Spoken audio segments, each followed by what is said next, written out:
I'm going to try and keep this as succinct as I can, okay? Because a few things I want to talk about. Inclusivity in dog training, okay? So trying to get, how do we get, as positive dog trainers, how do we get people to kind of come over to our side, okay? Now, I've done the dog trainer wars to death, okay? You know, I've been doing this a long time, and years ago I used to spend my time doing it, okay? I am more than willing to listen to people's arguments. I'm not willing to listen to arguments which I've heard ad nauseum before, okay? I'm just not. I learnt from truly amazing academics and positive trainers. I learnt the science of behaviour change really well, as far as I know, and that's without arrogance, okay? I worked a lot at it, spent a lot of time and a lot of money learning this stuff, okay? Asked good questions, okay? Clarified my understanding of it, okay? Then if I saw training which was aversive, so people using, you know, spray collars, choke chains, emotional and psychological flooding, and so on, and all these other things, then I would take that information and test it against the standard at which I had learned, and then ask questions on it, okay? So I've been through all that process, so it's not that I'm closed-minded about this. If I see something coming up, okay, if I see something that comes up on social media or what another trainer uses, I will then run through the process of that and say, does that compare with the standard of scientific evidence that's there, okay? And I judge it that way. And I have asked trainers who speak at positive conferences, okay, and positive reinforcement seminars, and I've seen stuff in their video and their presentation, and I have asked them, is that not that? Okay, some have turned around and said, yes, it absolutely is an example of that is slightly aversive in a dog, and other ones will whitewash it and say that it's not, when it clearly is, okay? And that's about humility and recognising that we don't know everything, or that we make mistakes, okay? Or that sometimes I can turn around and say, yes, that is aversive, and these are the reasons why I did that, okay? So I cannot say hand on heart, so Logan's just across here playing with these Kongs, I cannot say hand on heart that I have never done anything aversive with that dog, okay? I can't, because I'm human. But what I can say is, every single time that I did so, I then I looked at it and said, I'm going to work to make sure that I never do that again, okay? And worked hard to make sure that I didn't do it again, to fill that gap in my knowledge, to make sure that it didn't happen again. So that's the process that I've been through. So if we're wanting to get trainers that are from the other side, and when we are wanting to include them, there has to be caveats to that. There has to be, okay? So I have offered trainers and individuals who train using aversive methods my time, and I've said to them, I will more than happy meet you for a coffee, have a Zoom call with you, have a telephone call with you, okay, in order to discuss this. But I tell them at the start, this is not an avenue for you to put forward your argument.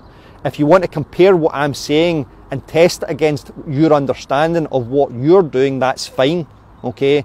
But if you're here to try and convince me that the way that you're doing it is right and the way that I'm doing it is wrong, you're wasting your time, because I've done it all. I've been through that cycle before, which I've just explained to you, okay?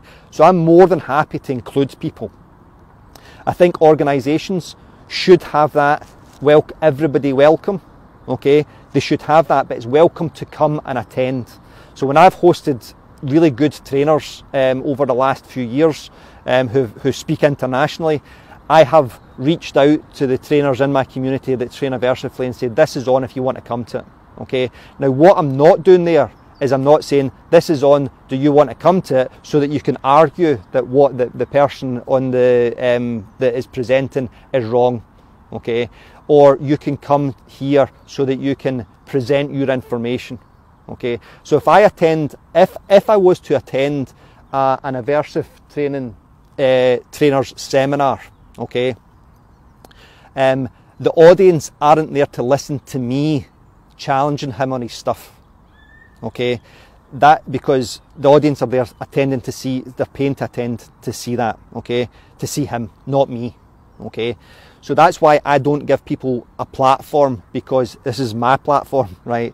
So if you were to come on here and say that I'm talking a lot of rubbish here, your comments were getting deleted.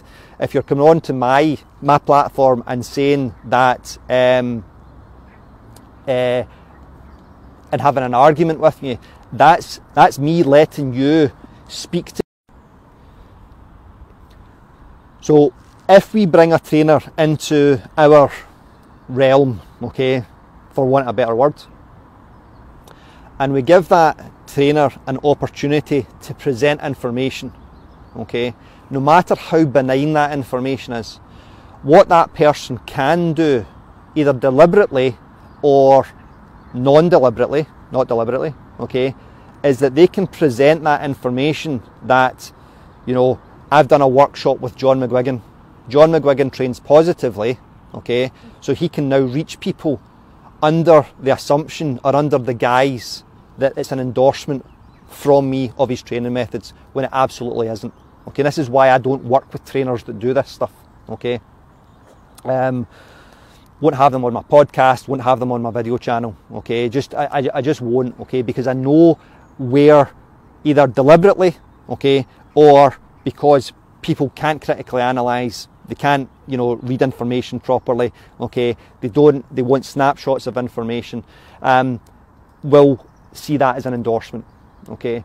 So if we're going to, if we promote ourselves as positive trainers, so most positive, least intrusive, minimally aversive, we have to stand by that. We have to, we absolutely have to. And we can by all means invite those trainers into the audience to learn from us, but certainly not give them a platform in any way, okay? Unless the person turns around and says, I've been wrong all these years and I want to learn a different way, okay? And I've done that with trainers as well, that they come on and say, I have learned. So that's where I was, okay? I trained using prong collars and choke chains and rattle cans and spray collars, and I pinned my dogs in the ground and all this other garbage. And I am more than happy to say that I did that, but I've also moved towards a more progressive way of training, okay? Now lastly on that, it's easy for people and organisations which are just made up of people to put out these statements without backing them up by action, okay? And then if they make a decision which is wrong, okay, again, for want of a better word, to then reevaluate their decision and change that. That's a difficult thing to do. It's easy to, words are dead cheap, okay? It's dead easy for me to rant and rave about this, okay? And it takes it's harder for you to put those words into action, okay? So when people do put those words into action and do stand up and leave themselves vulnerable to attack and are brave in doing that, that should certainly be recognised and supported, okay? And if they are stepping up and saying, you are not working to the standard to which you have said that you hold yourself, if you're not holding yourself to your own standard, I am certainly going to hold you accountable to that, okay? And that's only right. It's dead easy to run your mouth, okay?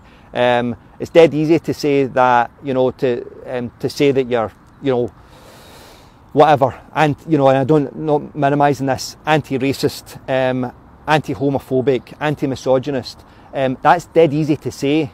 It's more challenging that when you see somebody of colour being challenged in the street and being racially abused in the street, to stand with them, okay, or to challenge that person that's racially abusing them.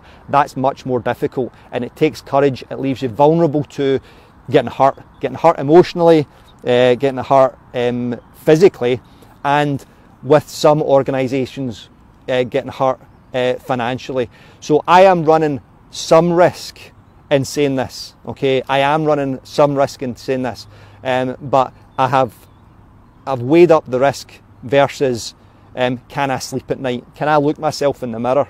Because there have been times in the past where I have not stepped forward and done the right things, and it is to my shame and my regret. I regret having not done that. I should have stepped up and stood up with that person and said that that's not right, Okay, so when there are people out there who are standing up and saying that, and they need to be supported. Okay, and very lastly on this, my reach is different now from what it was. Okay, it is. My voice is not as loud as it once was, and that's okay. I've accepted that that's the position that I'm in. But this video that I'm doing here is to support the people that are speaking out against it, and also to let some organisations say, you know, we see what you're doing. Okay, we see that it's just words. And it's not followed by action. Okay, I've not mentioned anybody by name. I've not done that deliberately. Okay, I've not mentioned organisations by name because I'm balancing lots of things of looking at people's best interests, looking at the organisation's best interests and what they're trying to achieve, not doing more damage to them. Okay, and supporting certain individuals. Okay, so. Yeah, I hope if you've made it to the end of this video, thank you sincerely for watching this. Love and peace to you all. We can make compromises in what we are doing without compromising ourselves, but every single time you compromise yourself and you compromise your integrity or a standard that you hold yourselves to, it just chips away at it until there's nothing left. All right, so love and peace to all of you.